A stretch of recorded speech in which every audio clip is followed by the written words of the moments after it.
Hi, I'm Hannah, and today we're going to talk about microphone basics. There is something about microphones that instills terror into the hearts of perfectly normal, rational people. And I think it's for a couple of reasons. First, we don't like the sound of our own voice. And then we don't have control over how loud it is.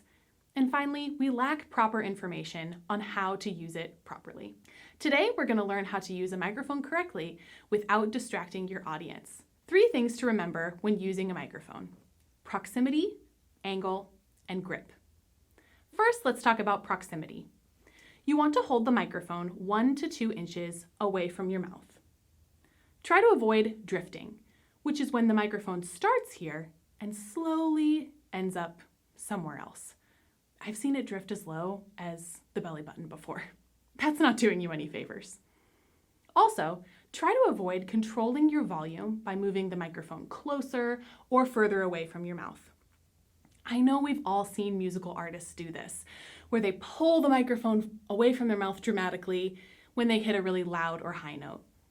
This is really more for show.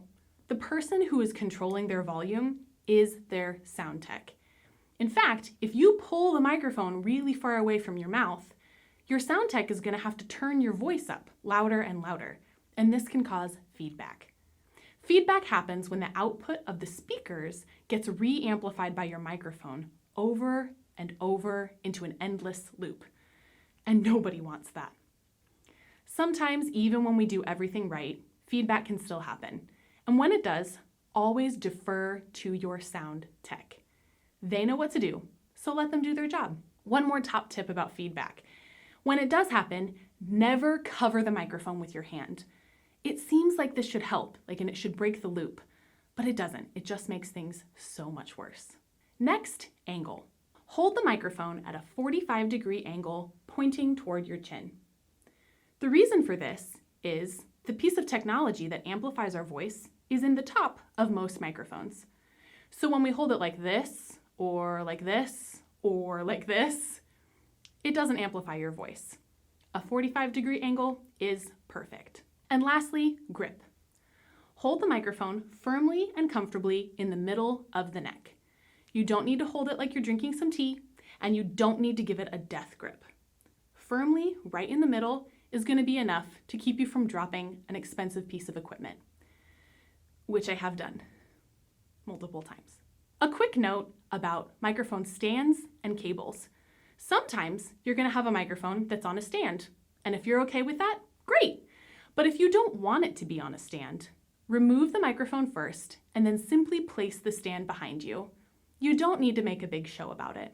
If your microphone has a cable, which a lot of them do, 9 times out of 10, you don't need to touch it. Just leave it alone.